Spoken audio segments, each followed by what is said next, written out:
signs of a struggle, no wounds, half a cup of water on the side of the bed. Perfect setup for poisoning. Good morning. Good morning. So, here's what we got. Rebecca, 21-year-old female, was found dead in her bed this morning. No traces of struggle, no signs of wounds or anything on her body. Only a cup of blue water on the side of the bed. So, I'm thinking poisoning.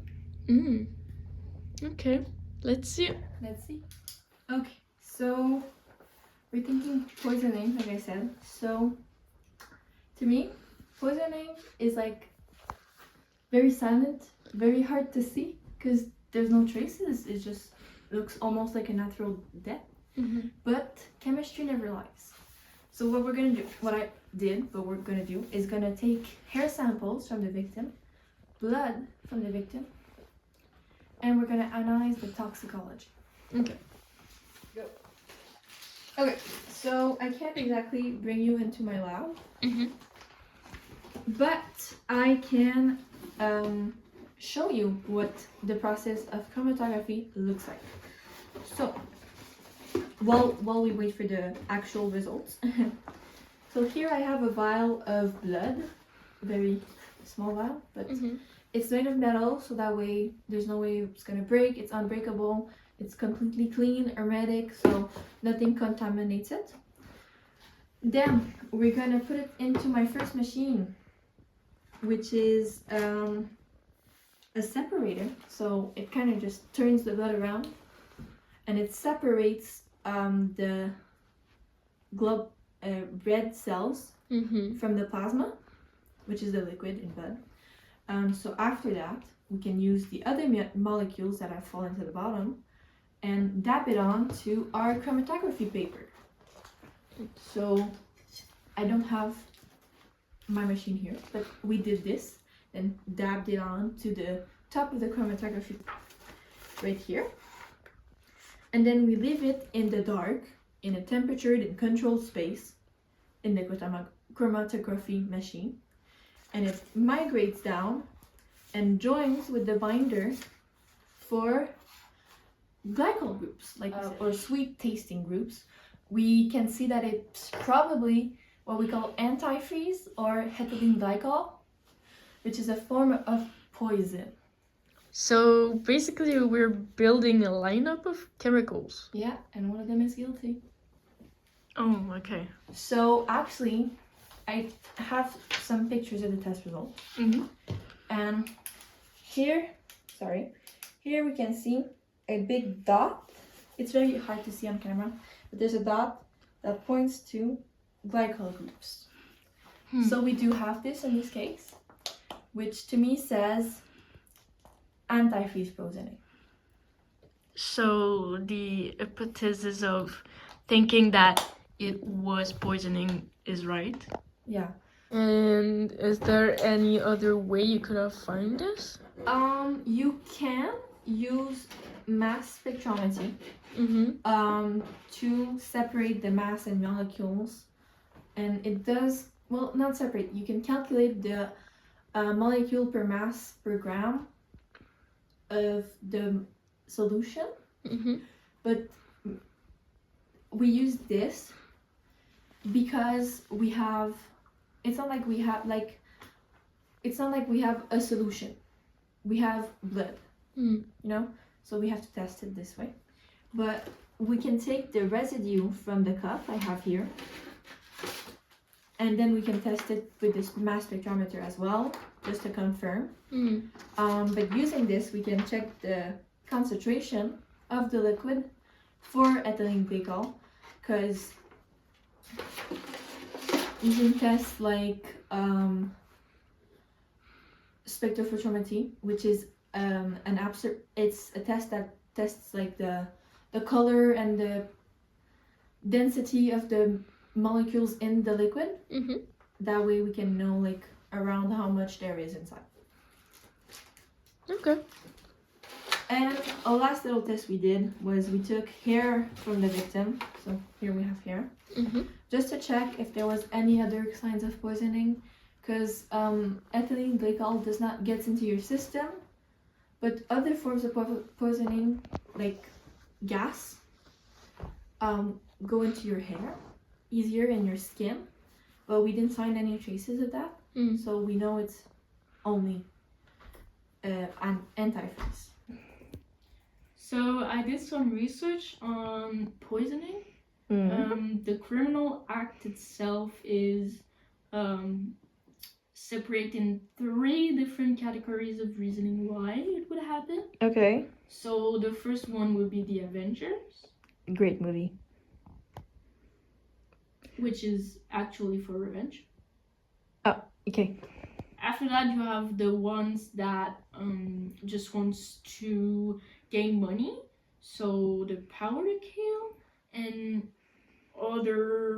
the last one would be just pure sadism, like wanting to kill, see someone die. Okay, so we know for a fact this person did not break in. No. The door was closed, locked behind them. So they knew each other? Yes. Obviously, because poisoning is personal. It's really personal. It's close to the person you're with. Because when you're doing the act of poisoning, it's because you want something on the moment that this person has that you don't. Or other motives that I talked about earlier. Yeah. Okay. But you know, like antifreeze is the stuff you put in your car. Who would like feed that to someone? Well, it's terrible. Obviously someone that isn't right in his mind. Yeah, but the signs of ethanol glycol poisoning are like scratchy throat, constricted breathing, and obviously death. But it's terrible. It is. So how ethanol glycol works, it works in 3 phases in the body. First of all, it attacks your neurological cells, so your brain. Second, it attacks your cardiopulmonary, which is your heart and your lungs. And then it attacks your renal. What we know from ethylene glycol is that it's a semi-slow acting poison, meaning it doesn't work in like 2 seconds. Knowing that, Rebecca, the victim, wouldn't have just drink one sip and then died. It would have been taken a little while. Maybe she drank the entire cup, maybe she drank half of it, you know? So what I'm thinking is that whoever decided to kill this Rebecca gave her a cup and then left, not knowing when she would die, but knowing she probably would, since she was alone at the house. I'm thinking because of the concentration of ethanol glycol in the cup, probably died after 30 minutes or an hour. Because she drank half of the cup. So, do you believe that the concentration of the antifreeze was really, really higher than the liquid itself? What I'm saying by concentration is the amount of molecules in a liquid. So, like common antifreeze has a certain concentration, which is low. It's dangerous but not deadly to humans. We use it on our cars. This concentration was much higher, like a lot higher, and that's telling me they probably bought semi-pure 50% ethylene glycol, which you can buy, but it's like something you don't have in your house, you know? I don't have this in my house. I'm a scientist. I don't have this in my lab. I don't know where you can even find it, except stores and specific places. So we can probably try to trace the concentration and the molecules back to their seller, their manufacturer, because every chemical compound has a fingerprint that can be traced back. But in this case, it was just such a high level. It's not like casual antifreeze that you find in your car. It's not. It's much more pure than that. Okay, I see. So it basically gave her a cup of death. Usually patient and deliberate, but this one prefers to really plan things ahead. Okay. To decide when it strikes, because it's important when you go for poisoning. You got to know the time where you're going to do it, the place where you're going to do it, the method that you're going to use to do it, because you can poison someone with food or drink or anything actually. Yeah. They have this envy to always control and be secretive about stuff. They like to manipulate their environment and people, and to gain after open confessions. What does that mean?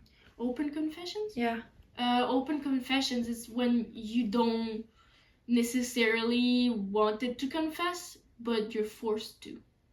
Okay. So let's say this person is super sweet and they just keep talking to you and helping you through your problems, and suddenly you're just opening yourself, and you didn't realize it, but they did, because that was their point.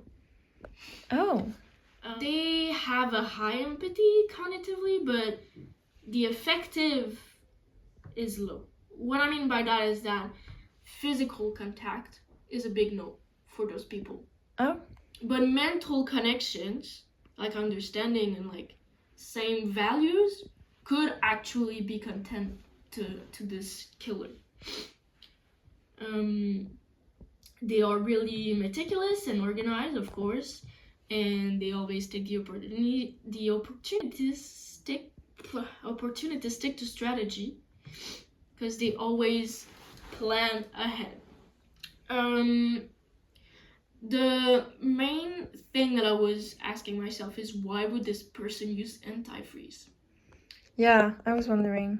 The antifreeze, you told me earlier that it's a poison that acts between an hour and 24 hours. Yes. But the quantity that she was drinking before dying was a lot more concentrated. Yeah. So what I think happened is the killer, who was probably someone close to the person, decided to put anti-freezer, a good quantity, just to kill the other one. Just to have control. Just to have the control. But what I'm wondering is how this person, because antifreeze is deadly because it's written on the bottle. There's a big skull with a X on it. Don't drink it, it might kill you. I know that antifreeze you can actually survive from. It's not the most efficient poison, speaking. But this person took the time to take like very high concentration. She probably had to buy it online, because your antifreeze from your car does not have that much. And you know what? That's planning. That's deliberate. That's like more than just going out to your car. Well, like I said, they are planned. Yeah. But I'm gonna go look on the internet where you can buy high concentration antifreeze. Yeah. And I'm gonna see if I can get in contact with them. I'm thinking they chose this one because they know it's slow acting, medium slow acting, so that they could leave. They didn't have to witness this crime. So they didn't want it to be there. Like, they wanted to kill, but they didn't want to have to see that. Like you said, they're empathic, right? Seeing someone they know die would probably be difficult. Is that possible? I'm saying stuff. That could be possible. Okay. Let's do this. So, in summary, we have an offender that has access to high-level concentration of antifreeze. Has the need to control others. Yeah. And so they probably knew our victim. Obviously. Yeah. So usually when we come in front of a case like that about poisoning, usually the behavior that goes with it is, I want power, I want control. Yeah. So what happened is the person who intoxicated the other one wanted power over them. Yeah.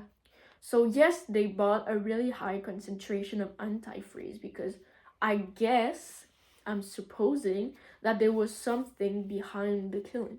Yeah, a motive. A source. A need. The motive can also just be the power or the control, but I sense there's something more when, we know that antifreeze takes a long time to it, and to have it in such high quantity is kind of suspicious. Exactly. It's not like I took this from my car. No, it's really not. It's like I thought about it. I googled prepared stuff. I bought my stuff. It really sounds like I got myself invited over. Yeah. Basically, so when we investigate these kinds of cases for the profiling, we talk about the relationships that the person had around them. The person that died usually has a circle that we look around about.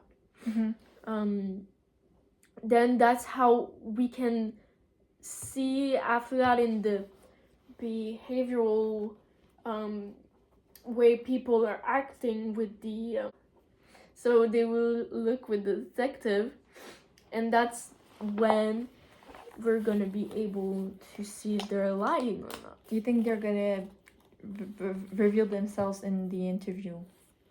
Basically. Okay. Because if we take let's say the grandma of the victim and we bring her into the questioning room, grandma, I can assure you that this person is probably not going to be the most relaxed person ever. You think it's the grandma? I don't think it's the grandma, I'm just supposing it. Okay, so someone from their family or their friend group. Yeah, definitely. That's a lot of people to interview. It is, but if we stay in the logic circle, so doing research, seeing which person the dead has seen before dying. Let's say Rebecca has seen her mother 2 months prior to murder. So that's the timeline, basically. You need to know exactly what happened, even in the past, to be able to reconstruct the whole criminal profile. We should look into her emails and communications. Already did. Who did she plan to see that day? She planned to see one of her friends. Okay. But it doesn't say that much. They were just seeing each other for okay. Project. But we do have to say, seeing a person the same day they die is suspicious. That's clearly the suspect. But since we're not detective, we can't point it out.